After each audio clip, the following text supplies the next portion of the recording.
What if the one person in the world who shared your blood, your very essence, was a complete stranger? And not just any stranger, but one wearing a $5,000 suit, radiating an aura of untouchable power. And oh yeah, completely ignoring your polite request to refill his coffee. Sounds like a movie, right? But sometimes life writes the most unbelievable scripts. Lily Ramirez, 26 years young, but with a soul that felt 100, wiped down the worn Formica counter at the Sunrise Diner. It was 6 in the morning, same as always, the fluorescent lights humming a dull tune, mingling with the sizzle of bacon from the kitchen. She hummed along to the tinny radio, a classic rock station that played hits from decades before she was born. Why the cheerful hum? Because tips were better, always better, when you looked like the world hadn't quite chewed you up and spit you out yet. A smile, even a tired one, was currency in her world. Meanwhile, across town in a penthouse apartment that probably cost more than Lily would make in a lifetime, Nathaniel Sterling was already on his 4th espresso. 31 years old, a name whispered in boardrooms and printed on Forbes lists, a self-made billionaire with a private jet collection that made even other billionaires envious. He was an orphan-made titan, a legend in the tech world. He wasn't humming, he was checking stock alerts, analyzing market trends, and conquering digital empires. Memories. Those were for people who had them. Nathaniel had only the future, meticulously planned and ruthlessly executed. 2 lives, oceans apart in circumstance, but connected by something far older than wealth or poverty, a small, distinctive crescent moon birthmark. 2 people utterly unaware that destiny, that sneaky, persistent force, was about to clock in for the breakfast shift, ready to rewrite their entire existence. The universe, it seemed, had a very particular order for black coffee today. Lily's world was a patchwork of routines and small, hard-won victories. At 26, she rented a studio apartment in a building that had seen better centuries, a place that perpetually smelled of instant ramen and the faint, sweet scent of desperation. It wasn't much, but it was hers. She still used her orphanage nickname, Lucky, a moniker given by the other kids, not out of genuine affection, but with a kind of sarcastic admiration. Anyone who survived this place deserves sarcastic optimism, they'd say, and the name stuck. It was a badge of honor, a reminder of where she came from, and how far she'd clawed her way. Every morning, before the first hint of dawn painted the sky, she'd tie her apron the familiar knot, a small ritual of readiness. Her fingers, calloused from years of carrying trays and scrubbing dishes, would instinctively smooth the tiny crescent moon birthmark on her left wrist. It was a secret constellation, a personal emblem that no one else ever seemed to notice, or at least never commented on. As she did, she'd make herself a silent promise. If she ever made it big, if she ever escaped the gravitational pull of the diner, she would never forget how it felt to be invisible, how it felt to be overlooked, to be just another face in the crowd, another pair of hands pouring coffee. That feeling, that raw, aching anonymity would be her compass. She knew the regulars like the back of her hand better than she knew most of her own family, which was saying something considering her lack of one. There were the gruff truck drivers, their faces etched with miles and fatigue, who always took their coffee black and their eggs over easy. The perpetually stressed med students, fueled by caffeine and textbooks, who'd sketch diagrams on napkins while she refilled their cups. And then there was Mrs. Chen, a sweet elderly woman who without fail ordered 2 pancakes and cried softly and discreetly into her syrup. Lily never asked why. She just refilled the coffee, offered a gentle smile, and knew that some sorrows were best left unsung.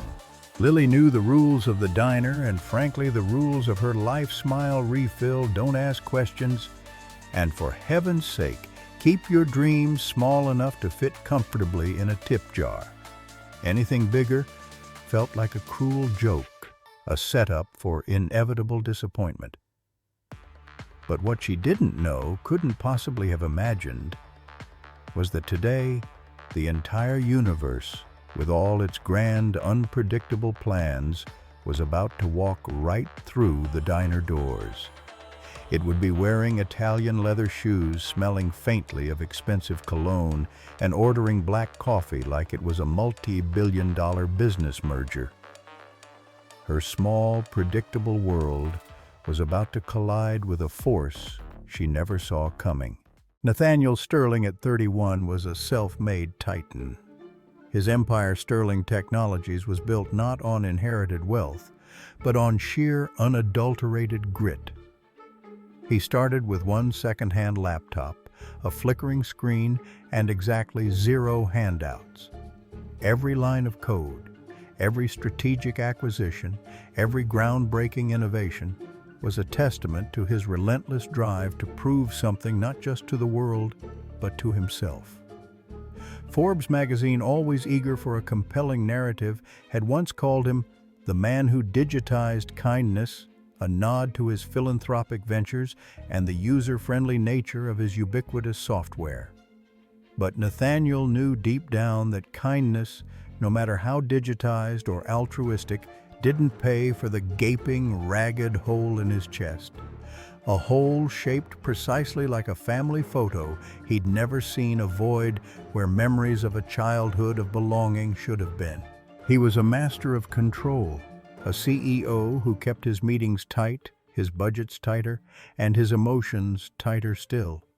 His personal life was a fortress, impenetrable and meticulously guarded. His birth certificate, a brittle yellow document, remained sealed, an official acknowledgement of a past he refused to acknowledge.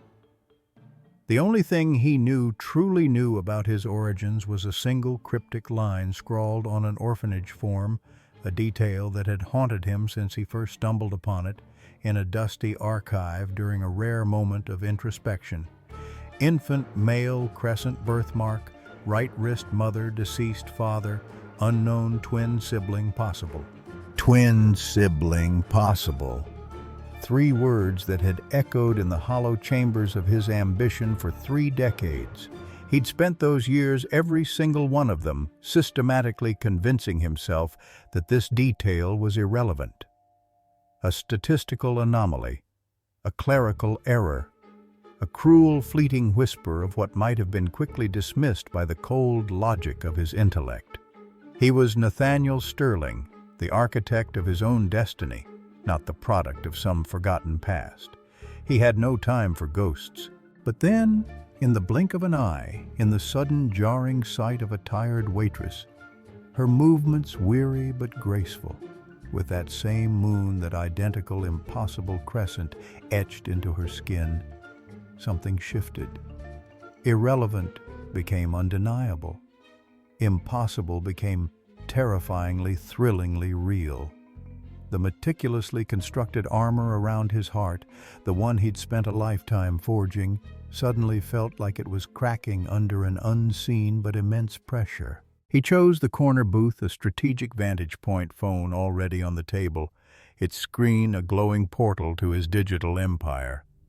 His eyes, sharp and calculating, were glued to the market fluctuations, a world away from the clatter and chatter of the diner. He was a man always looking forward, never truly present. Lily approached, coffee pot in hand, the rhythmic slosh of the dark liquid, a familiar comfort. She'd seen his type 1,000 times. The power brokers, the early risers, fueled by ambition and caffeine. Long night or long life, she quipped, a practiced, light-hearted jab designed to elicit a smile, or at least a grunt of acknowledgement. It was her way of humanizing the transaction, of making a connection, however fleeting. He didn't even glance up. His voice, crisp and devoid of inflection, cut through the diner's morning soundtrack like a laser. Coffee, no sugar, no small talk. A dismissal cold and efficient. Lily, ever the professional, simply nodded. Some battles weren't worth fighting, especially at 6:30 a.m. She tilted the pot, the rich aroma filling the air, and began to pour. As the stream of coffee flowed, a glint of light caught her eye. There on his right wrist, peeking out from beneath the cuff of his impeccably tailored suit, was a small, unmistakable mark. A crescent moon. Her breath hitched. Her hand trembled just enough for a drop of hot coffee to spill over the rim, sizzling softly on the formica. Nathaniel, still engrossed in his phone, felt the sudden warmth, the almost imperceptible splash. He looked up, a flicker of irritation in his piercing gaze, but his irritation vanished, replaced by something far more potent, far more unsettling. His eyes, initially drawn to the spilled coffee, darted instinctively to her wrist. And there it was, the mirror image. The same impossible crescent. Time seemed to warp, stretching thin and taut. For 3 full seconds, the diner's fluorescent lights, usually so harsh and unforgiving, felt like the blinding glare of interrogation lamps. The clatter of plates, the murmur of conversations, the sizzle from the kitchen, all faded into a distant hum. All that existed was the raw electric shock of recognition, the silent scream of an ancient connection finally surfacing. He paid cash, a crisp $100 bill tossed onto the $2 check, a gesture that spoke volumes about his wealth and his desire for a swift exit. Without another word, without another glance, he stood and walked out, his Italian leather shoes making barely a sound on the checkered floor. On the table, amidst the lingering scent of coffee and the crumpled napkin, sat a sleek black smartphone, its screen flashing a frantic 46 missed calls. Lily, still reeling, still processing the impossible coincidence, snapped back to reality. She snatched the phone, its cool weight, a sudden anchor in her disoriented mind, and sprinted. Her apron strings flapped behind her like a cape, her breath coming in ragged gasps as she burst through the diner doors, catching him just as he was about to slide into the opulent interior of a gleaming Bentley. "Forgot this," she managed, breathless, holding out the phone. He took it, his movements slow, deliberate, his eyes still fixed on her wrist, on the undeniable mark. His gaze was intense, searching as if he were trying to read the very blueprint of her soul. "What's your name?" he asked, his voice now softer, laced with an unfamiliar tremor. "Lucky," she joked, the old nickname a reflex, a shield. Lily felt too personal, too vulnerable right now. He nodded, a slow, almost imperceptible movement, like a man signing a contract with destiny. A deal he'd been unknowingly negotiating his entire life. He got into the Bentley, and with a soft whir it glided away, leaving Lily standing on the sidewalk, the morning air suddenly feeling much colder. Back inside the diner, the scent of stale coffee and sizzling grease seemed to ground Lily, but her hands still trembled as she refilled salt shakers. That mark. She'd seen that exact birthmark every single morning of her life, reflected back at her in the smudged mirror of her studio apartment. It was her mark. But it was also his. The coincidence felt too profound, too unsettling to be random. Her mind raced a whirlwind of disbelief and a strange nascent hope she hadn't dared to name. Could it be? No, that was ridiculous. Life wasn't a fairy tale. Across town, or perhaps just a few blocks away, Nathaniel sat in the plush leather interior of his Bentley. The engine purred, a low, constant thrum of immense power, but his own pulse was doing a frantic drum solo against his ribs. He barked an order at his unseen assistant through his car's comm system. "Cancel the day, all meetings, everything." He didn't need to explain.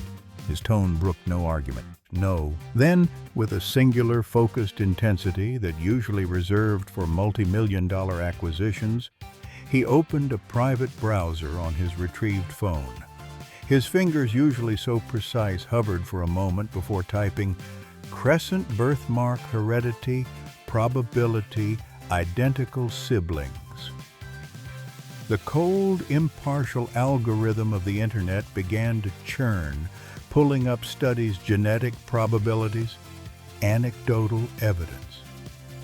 But even before the search results populated, before the scientific data could confirm or deny his heart, that organ he usually kept locked away had already answered. It was an undeniable, visceral knowing. He couldn't stay away. He had to go back. The Bentley, instead of taking him to his next power lunch or a private airport, made an abrupt U-turn. He walked back into the diner, the bell above the door jingling, announcing his return like a chime of fate. The breakfast rush, thankfully, had thinned out.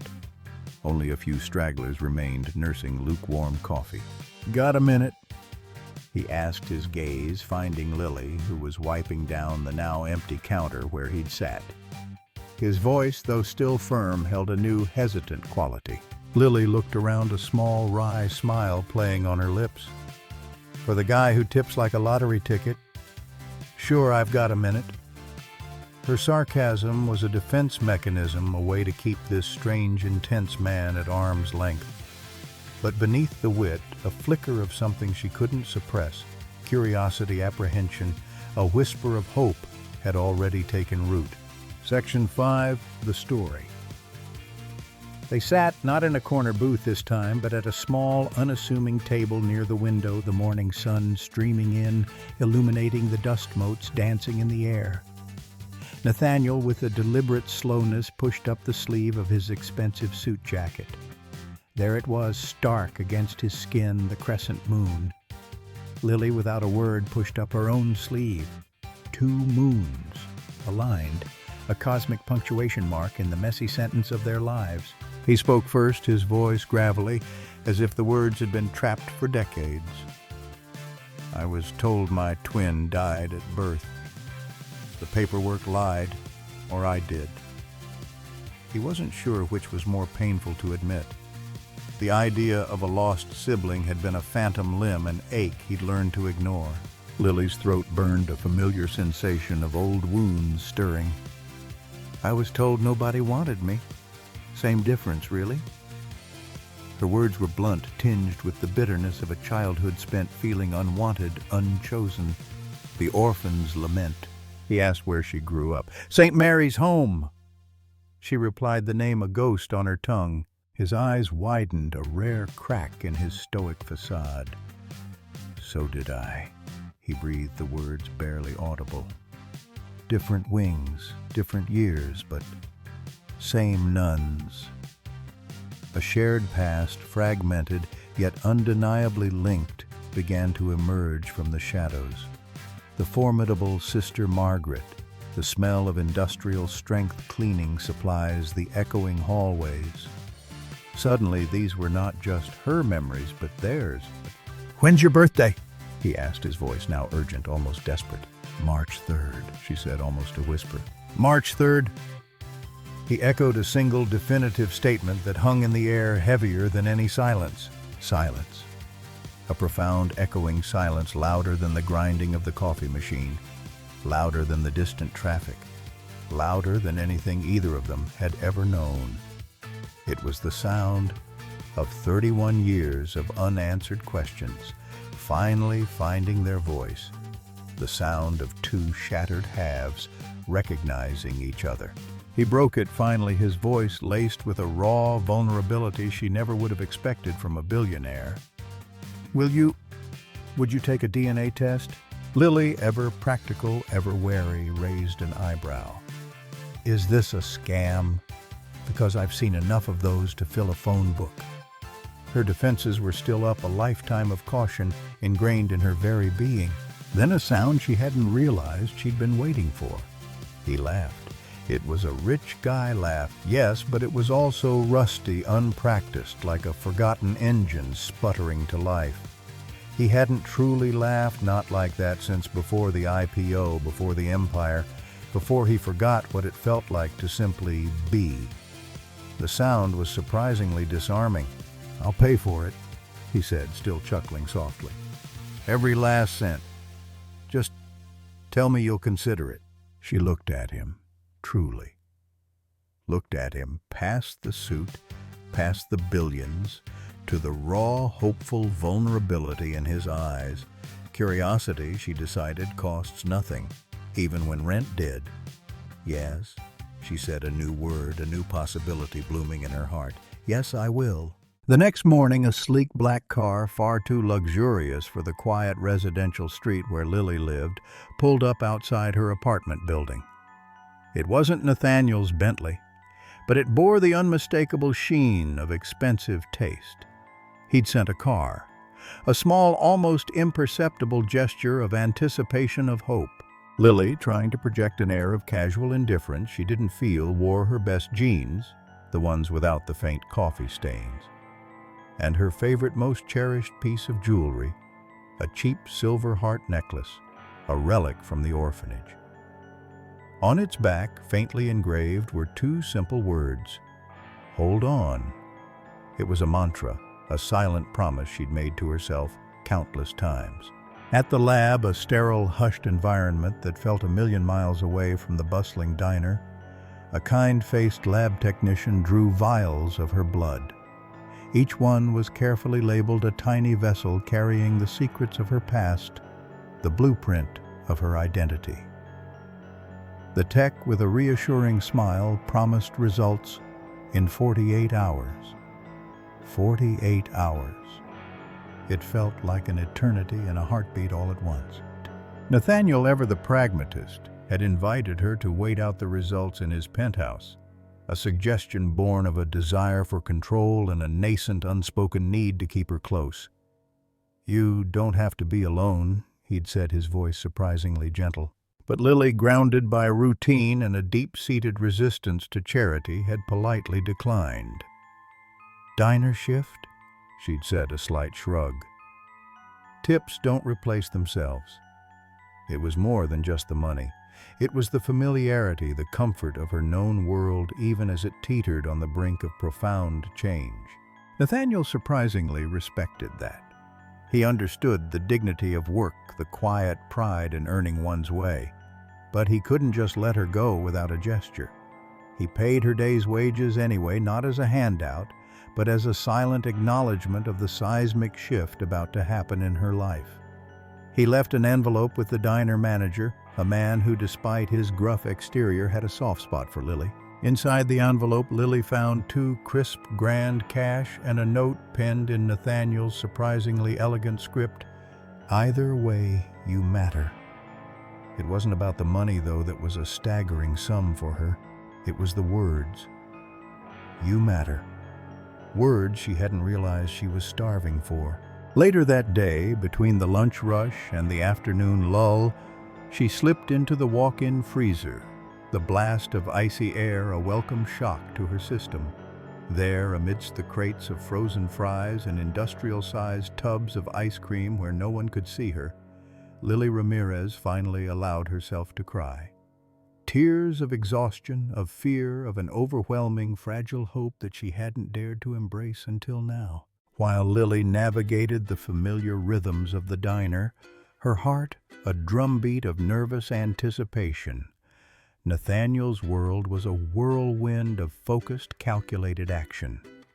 He'd tasked his formidable team of lawyers, the kind who could unravel corporate conspiracies with a flick of their wrist, with an even more personal mission, digging through sealed records, chasing down every lead, every whisper of his past. He wasn't just looking for answers. He was looking for accountability. Their relentless pursuit led them to a breakthrough.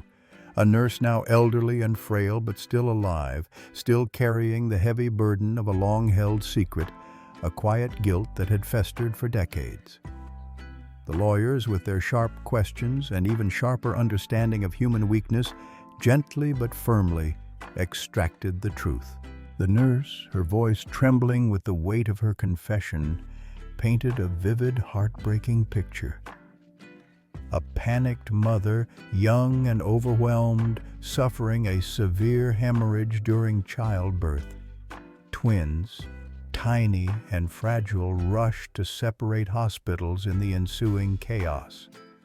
Paperwork vital and irreplaceable, lost in the frantic scramble of a medical emergency. And then the cruelest twist, an adoption broker, opportunistic and unethical, who saw an opportunity to profit from tragedy. Hush money exchanged records, conveniently altered a desperate mother's last wishes, ignored. Nathaniel, listening to the recorded call in the hushed solitude of his penthouse, stared out at the sprawling, indifferent skyline of the city. The lights twinkled, a million stories unfolding, but none as raw and devastating as the one he was hearing. "We were stolen," he whispered the words, a guttural rasp, not given away. The revelation was a punch to the gut, a cold, hard truth that replaced the vague ache of abandonment with the searing pain of injustice. He hadn't been forgotten. He'd been taken. He didn't sleep. The hours blurred into a frantic, restless vigil. His mind, usually so sharp and analytical, was a tempest of emotions. Rage, sorrow, a fierce protective instinct he hadn't known he possessed. He paced the penthouse, the city lights, his only witnesses, grappling with a past that was not just unknown, but actively concealed. Meanwhile, Lily, oblivious to the legal storm brewing in Nathaniel's world, worked double shifts. Her movements were a little more clumsy, her focus a little more scattered. She spilled coffee on a few customers, offered profuse apologies, and felt her birthmark, that small, familiar crescent tingle on her wrist. It wasn't a physical sensation, not exactly, but a deep, almost psychic thrum, like it already knew the answer, already sensed the tectonic plates of her life shifting beneath her feet. The universe, it seemed, was humming a tune only her skin could hear. The email pinged. The crisp, clean sound cut through the pre-dawn quiet of Nathaniel's penthouse like a gunshot. 7:07 a.m., the exact time the lab had promised. He stared at the subject line, a single clinical phrase: DNA test results, Sterling Ramirez. His hand, usually steady as a surgeon's, trembled as he clicked open the attachment. The words swam before his eyes, a dizzying array of genetic markers and scientific jargon, until his gaze landed on the one line that mattered, the one that would redefine his entire existence. Probability of sibling match, 99.997%. Nathaniel's knees buckled. The cold, polished marble of his kitchen floor rose to meet him. He sank to his knees, the tablet clattering from his grasp, the sterile numbers blurring into an impossible truth. It wasn't just possible, it was real. His twin, his sister. She was alive, and she was lucky. He didn't waste another second. The Bentley, usually a symbol of his meticulously planned life, became a blur of speed and urgency. He drove through the waking city, his mind a kaleidoscope of images. Lily's tired smile, her quick wit, the impossible crescent on her wrist. He burst through the familiar doors of the Sunrise Diner, the bell announcing his arrival not with formality, but with a desperate, raw need. He walked straight into the kitchen, ignoring the startled looks of the line cooks, the flour hanging in the air like daytime snow, a surreal, almost dreamlike landscape. "Lucky," he said, his voice cracking a raw, primal sound that was utterly devoid of his usual billionaire armor. All pretense, all control had shattered. Lily, in the middle of flipping pancakes, her back to him, paused. She didn't need to turn around. She didn't need to hear the words. She read his eyes, shining with an intensity she'd never seen, brimming with unshed tears. She didn't need the paper he held clutched in his hand, though its presence confirmed the impossible truth. The pot clattered from her hand, the sound echoing in the sudden silence of the kitchen. She turned her own eyes, mirroring his disbelief, his overwhelming joy. He reached for her, and she for him. They hugged. Not a polite, tentative embrace, but a fierce, bone-crushing hold, two lost souls finally finding their anchor. They clung to each other amidst the sizzling griddles, the smell of bacon, and the lingering scent of their shared past. Two orphans no more, two halves finally whole. The line cooks, initially stunned into silence, erupted in cheers, their spatulas raised in triumph. Regulars, peering into the kitchen, cried into their hash browns, their own hearts touched by the raw, undeniable emotion unfolding before them.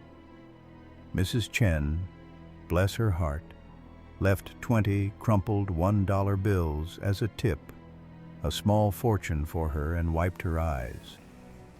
Destiny, she declared, her voice thick with emotion, tastes better than syrup. And for once, Lily couldn't disagree. Nathaniel, with the kind of meticulous planning usually reserved for global product launches, rented the closed-down ballroom of the very orphanage that had once housed them. It was a place of sterile memories, of echoing loneliness, but he transformed it. He filled it with thousands of twinkling white lights, a galaxy of hope, and every single file, every dusty box of records they could possibly find from the institution's archives. It was a painstaking, often heartbreaking excavation of their past. Together, side by side, they opened boxes, their fingers brushing as they sifted through faded documents and brittle photographs. Each item was a shard of a life. They almost missed a piece of a puzzle they never knew existed. And then there it was, a small sepia-toned photograph creased with age. Two infants swaddled tightly, their wristbands blurred with time, but their birthmarks, two tiny, unmistakable crescents, clear as day. On the back, in elegant looping script, a nun's handwriting, a message that pierced their hearts: Nathaniel and Lily Sterling keep together. A collective gasp escaped them. They hadn't been given away. They hadn't been abandoned. They'd been lost, stolen. The simple truth, once so elusive, now hit them with the force of a tidal wave. Their mother, in her final moments, had wished for them to be together, and for 3 decades that wish had been cruelly denied. For the first time in her life, Lily said her full name out loud, tasting the syllables, feeling the weight of the legacy. Lily Sterling. It felt like putting on a coat that had been waiting in storage for 31 years, perfectly tailored, finally fitting, finally hers. Nathaniel, his eyes brimming with a mixture of sorrow and profound joy, then introduced her to a man in a wheelchair who had been quietly observing from the corner. "Lily, this is Private Investigator Roy," he said, his voice thick with emotion. "Retired now, but for years, he was the only one I trusted to find a ghost." Roy wheeled forward, tears openly streaming down his weathered face. "I failed every year," he confessed, his voice raspy with emotion. "Every single year until today. Happy closure day, kids." His decades-long quest, born of Nathaniel's quiet desperation, had finally found its triumphant end. It was a reunion not just for them, but for the man who had tirelessly searched, a testament to the enduring power of hope. The news outlets, ever hungry for a story that combined wealth, mystery, and raw human emotion, swarmed. Headlines screamed from every digital and print platform: "Billionaire finds twin," "Waitress inherits empire," "DNA over USD, the true value of family." The world was captivated by the real-life fairy tale of Lily and Nathaniel Sterling. Nathaniel, ever the master of strategic communication, issued one succinct, powerful statement to the press. It bypassed the usual corporate jargon and cut straight to the heart of the matter. Family is not a stock you trade, it's a dividend you finally claim. It was a declaration that resonated deeply, transforming a personal tragedy into a universal truth about the enduring value of human connection over material wealth. He wasted no time in integrating Lily into his world. He appointed her vice president of the Sterling Foundation, his philanthropic arm. The salary, Lily discovered, had more zeros than she'd ever seen on any diner receipt. It was a world-changing amount, a dizzying leap from the tip jar to the executive suite. But Lily, ever true to herself, had a condition, a negotiation. She would take the VP role, yes, but she needed to keep her morning shifts at the diner one day a week. Because regulars need smiles, she explained to a bewildered Nathaniel, and I need ground beneath my Louboutins. It wasn't about the money. It was about staying connected to the reality she knew, to the people who had seen her through her hardest times. It was about remembering where she came from. Nathaniel, understanding the profound significance of her request, went a step further. He bought the Sunrise Diner, not to close it, not to gentrify it, but to preserve its soul. He deeded it to the staff, transforming it into a worker-owned co-op. The old tip jar, once a symbol of meager earnings, now became a college fund, a beacon of hope. Every employee's kid, from the dishwashers to the cooks, would have their tuition paid in full, a legacy of kindness born from a chance encounter. Lily kept her studio apartment for one more month, a symbolic transition, a gradual letting go. Then slowly, tentatively, she moved into the guest wing of Nathaniel's penthouse. It wasn't a sudden leap, but a series of slow, deliberate steps, like dipping her toes into an ocean that had always been there, waiting patiently for her to discover its boundless depths. Her old life wasn't erased. It was honored, integrated into the fabric of her new, extraordinary existence. The transition wasn't seamless, of course. Healing, they quickly learned, was a process, not an event.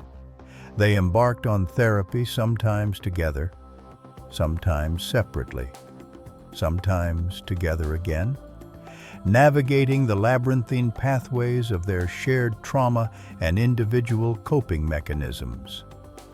Lily learned to trust elevators that opened not into cramped hallways, but into sprawling living rooms with panoramic city views. She learned that crystal stemware wasn't just for looking at, and that a personal chef could actually make vegetables taste good. Nathaniel, in turn, learned to trust leftovers in Tupperware, a concept foreign to a man whose fridge was perpetually stocked by others. He learned the simple, comforting ritual of a shared meal, not a business dinner, but a quiet, intimate moment with family. He learned that not every minute needed to be optimized for productivity, that sometimes simply being was enough. They argued naturally, over closet space, an amusing clash of Lily's thrift store finds and Nathaniel's designer collections, over how loud the TV should be, a battle between her love for reality TV and his preference for hush documentaries. They even argued over whether caviar truly belonged on grits, a culinary debate that highlighted their vastly different upbringings. Each fight, each petty disagreement wasn't a sign of discord, but proof. Proof that they were real, that their connection wasn't just a line on a piece of paper or a set of numbers on a DNA report. It was a lived, messy, beautiful reality. Their first shared birthday came a poignant milestone. They didn't rent a ballroom or throw a lavish party. Instead, they celebrated where it all began, the Sunrise Diner, after hours. Mrs. Chen, with a twinkle in her eye, flipped a stack of pancakes, each one a testament to her enduring affection. The gruff truck drivers, now regulars at the co-op, strung lights, their calloused hands surprisingly gentle with the delicate strands. They blew out candles side by side, 31 and 26, two flames burning as one. Their wishes, unspoken but deeply felt, were identical: never lose this again. It wasn't just a wish for permanence. It was a silent vow, a commitment to nurture the fragile, precious bond they had so miraculously found. The story of Lily and Nathaniel Sterling once a captivating news item, quickly evolved into something far more profound. The Sterling Foundation, under Lily's passionate guidance, launched the Crescent initiative.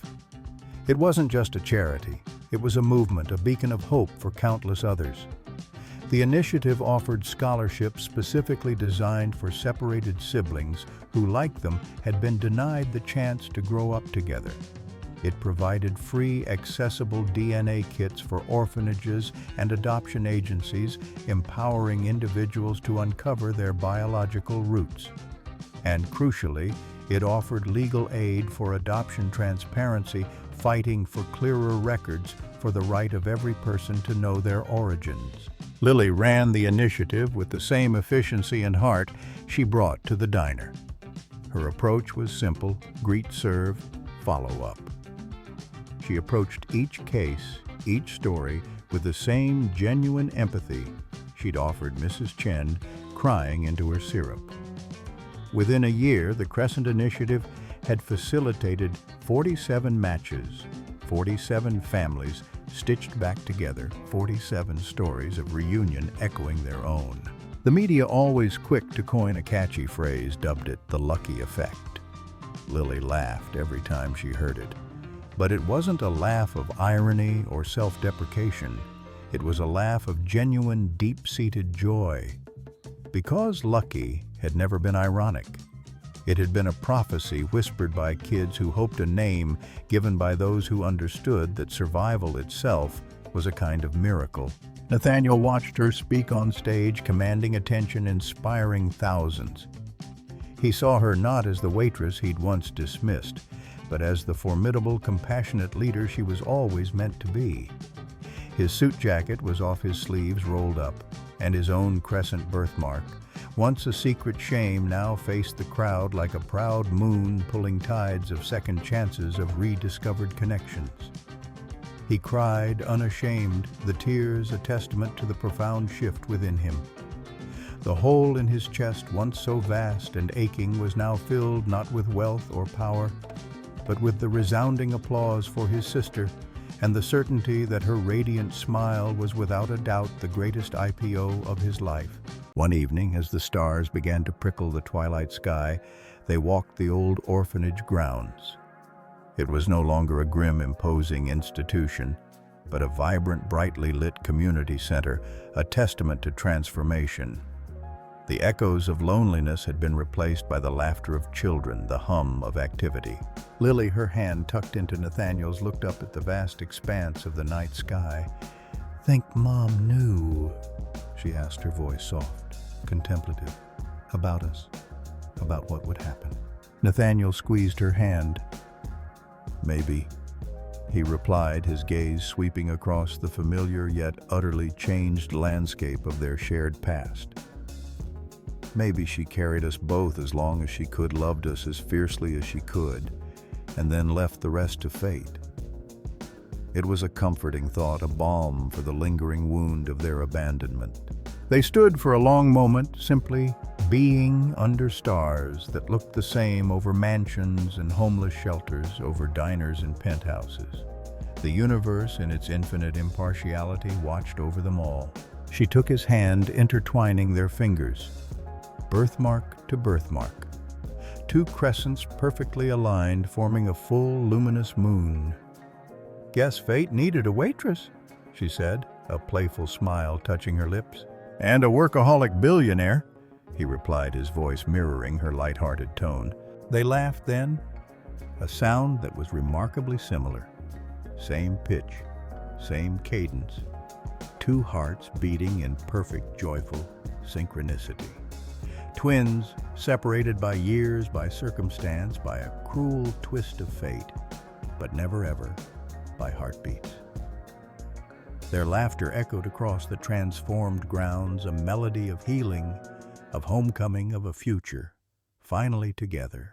So tell us, do you believe in destiny? Do you believe it can be dressed in an apron, hiding in plain sight, waiting for you to simply look up from your phone, from your daily grind, and notice the magic? Drop a comment below and share your story. Tell us about a moment when you felt the universe tap you on the shoulder. A strange coincidence, a serendipitous encounter, a whisper of fate that changed your path. If this story, this journey of two lost souls finding each other warmed your morning like a fresh cup of coffee, then please hit that subscribe button. And don't forget to share a little luck, a little hope with someone who might still be searching for their own family, their own connection. More stories are brewing, more incredible reunions are waiting to be told, and who knows, the next one might just be yours. Remember, this blood can be misplaced, fortunes can be lost and made, but kindness, true unwavering kindness, that is the real inheritance, the only treasure that never gets lost. Hold on to yours, cherish the connections you have, and keep your eyes open, because who knows? The next stranger you serve, the next person you pass on the street, might just be your long-lost miracle wearing yesterday's troubles and tomorrow's brightest smile waiting for you to notice.